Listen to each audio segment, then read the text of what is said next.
کی لکڑیاں تھی ہر ہر طرف کو سب ہرے بھرے ہو گئے تھے. سبحان اللہ سبحان اللہ. تو اس نے آواز دیا اے ابراہیم پیغمبر بتاؤ آگ جل رہی ہے آپ ٹہل رہے ہو آرام کر رہے ہو یہ آگ کی حرارت تم پر اثر کیوں نہیں کرتی ہے؟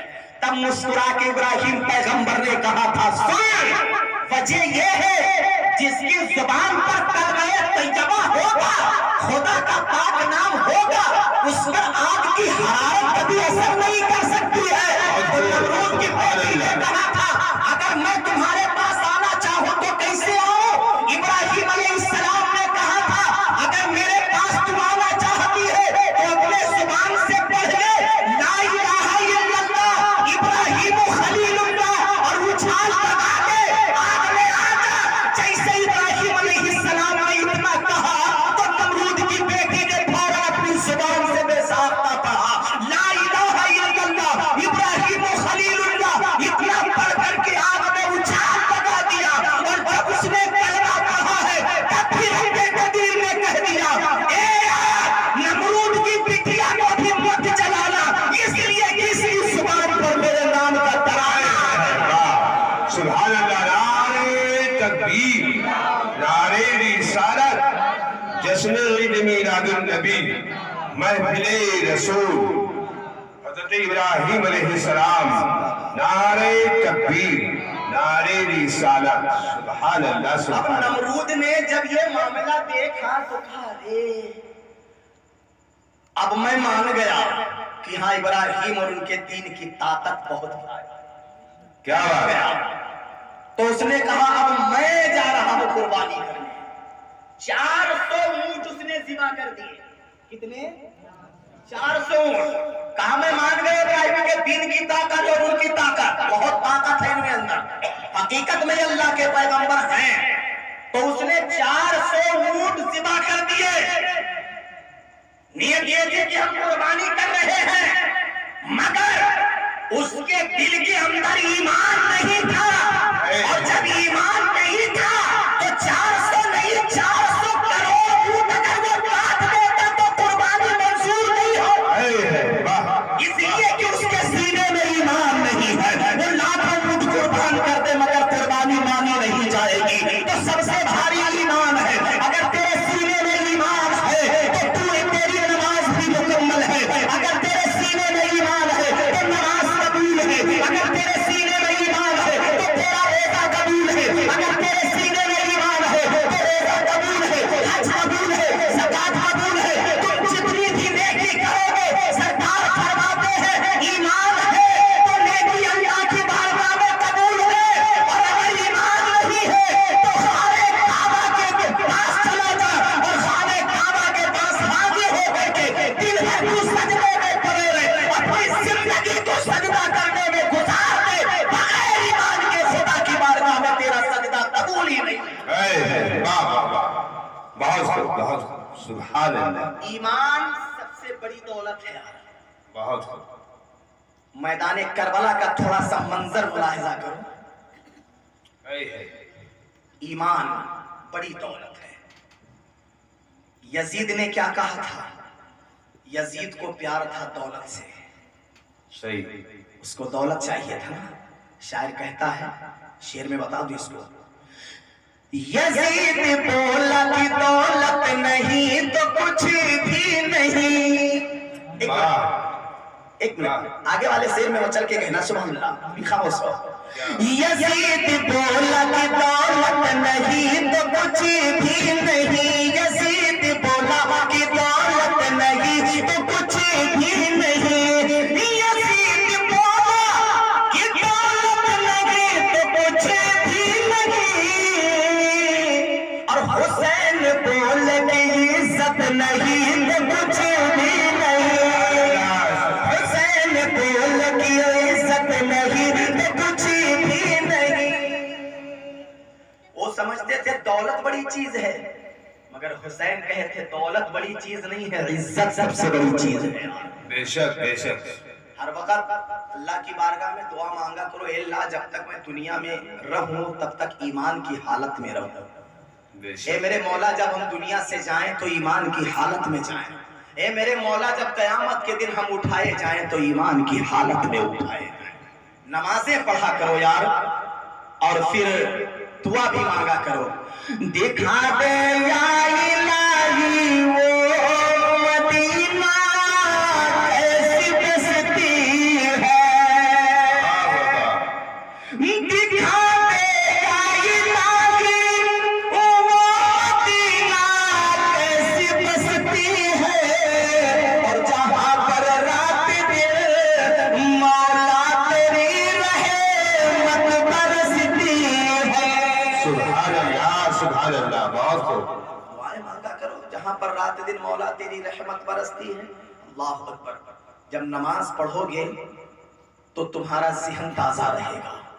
جب نماز پڑھو گے ہاتھ تمہارا صاف رہے گا. نماز پڑھو گے تمہارا چہرہ بھی صاف رہے گا, تمہارا ہاتھ بھی صاف رہے گا, تمہارا پیر بھی صاف رہے گا, تمہارا بدن بھی صاف رہے گا. اور جب چہرہ ہاتھ منہ پیر بدن صاف رہے گا تو تمہارا ذہن تازہ رہے گا. اور نماز کی برکت سے سرکار فرماتے ہیں کہ اللہ تیرے سینے کو نور کا مدینہ بنا دے گا. نماز پڑھتے رہو تمہاری ظاہر بھی اللہ چمکا دے گا اور نماز کی برکت سے مولا تیرے باطن کو بھی چمکا دے گا. سبحان اللہ سبحان اللہ. نوجوانوں تم بھی نماز پڑھا کرو اور اپنے گھر میں عادت لگاؤ, بچوں کی عادت لگاؤ, ماؤں بہنوں کی کہ وہ بھی گھر کے اندر نماز ادا کیا کریں, نماز پڑھا کریں. آج اکثریت کے ساتھ میں نے دیکھا ہے کہ میری ماں بہنیں گھر کے اندر ہے, کھانا پکایا کرتی ہے اور دوپٹہ اتار کر کے چارپائی پر رکھ دیا کرتی ہے. جب ان کو ٹوکو اور کہو کہ یہ کیا طریقہ ہے تو کہتی ہیں آٹا سانت ماں گر جات میں رکتا ہی کہا تھا نا, آٹا سانت میں گر جات میں رکتا ہی نہیں ہے. ارے تو آٹا سانت میں گرے کہاں سے نا, وہ جاجت اوڑی ہو تو گری کی نہ گری. سوتی دوپٹہ منگاؤ اور جیسے نماز میں باندھا جاتا ہے, قسم خدا کی بتاتا ہوں میری ماں بہنوں, ایسے ہی لا کے سر سے ایک تلاب اوپر سے گھما کے یہاں ڈال لو, پارفل لگا لو اور لگانے کے بعد میں جاؤ چاہے دن بھر نل چلا, چاہے دن بھر آٹا سانو, میں گارنٹی لیتا ہوں کبھی دوپٹہ تیرے سر سے گری نہیں سکتا ہے. ماں بہنوں بہانہ کیسے بناتی ہو دوپٹہ گر جاتا ہے. سرکار فرماتے ہیں جو عورت کھانا پکاتی ہے اور ننگے سر پکاتی ہے, دوپٹہ اتار کے رکھ دیتی ہے, اس کھانے سے ساری برکت اللہ تعالیٰ ختم کر دیتا ہے. کھانے میں برکت نہیں ہوتی ہے, برکت اسی کھانے میں ہے جو پاک و صاف رہ کر کے ماں بہنیں اپنے سر کو چھپا کر کے دوپٹہ کھول کر کے جو کھانا پکاتی ہے, جتنا لذت اس کھانے میں ہوتا ہے اتنا لذت اس کھانے میں نہیں ہوگا جو ننگے سر کھانا پکایا. اللہ سبحان اللہ سبحان اللہ. بہت آزاد ہے میری ماں بہنیں. آج بیماری کیسے نہ آئے ہمارے گھر کے اندر, سارا معاملہ الٹا ہو گیا ہے. کتنا آرام مل گیا ہے ہمارے گھر کے اندر, کتنا آرام ہے. انگریز نے دھیرے دھیرے دھیرے دھیرے سارا آرام میرے گھر میں بھیج دیا. پہلے وکھری ماں ٹوٹت رہا ہے, جانت ہو ہم تو پیدا نہ بھائے ہوئی وجہ ٹوٹت رہا ہے. ابھی بھی ٹوٹتی ہے مگر اس طریقے سے نہیں, کچھ کم ہے نا. گیہوں وغیرہ اسے ٹوٹ لیتی ہے, اس کے معنی تو کچھ نہیں ہے نا. لیکن پہلے بتاتے ہیں کہ وکھری میں ٹوٹتی تھی 2-2 ڈھائی 3 گھنٹہ ہے نا. پھر اس کے بعد میں چکیا میں اس کو پیستی تھی بیٹھ کر کے, تو ہاتھ اٹھاتی تھی اوپر سے پھر نیچے لاتی تھی, پھر اٹھاتی تھی پھر نیچے لاتی, تو یہ کثرت ہوتا تھا. پھر سیلر پہ مسالہ بانٹتی تھی تو یہ کثرت ہوتا تھا ہے نا. نل چلاتی تھی صبح باہر فجر سے پہلے اٹھ کر کے تو ایک کثرت ہوتا تھا, خون پھٹا رہتا تھا. نل چلاتی ہے خون پھٹ رہا ہے, مسالہ بانٹ رہی ہے خون پھٹ رہا ہے, اور چکیا میں گیہوں پیس رہی ہے, آٹا نکال رہی ہے تو ان کا خون پھٹ رہا ہے. تو اسی لیے بیماری بھی ختم ہو رہی ہے, بیماری ختم ہو رہی ہے. تو وہ سارا کہانی ختم ہو گیا ہے. اب پسا پسایا گیہوں مل رہا ہے, پسا پسایا مسالہ مل رہا ہے. اب وہ وکھری ختم ہو گئی, سیلر بھی گائے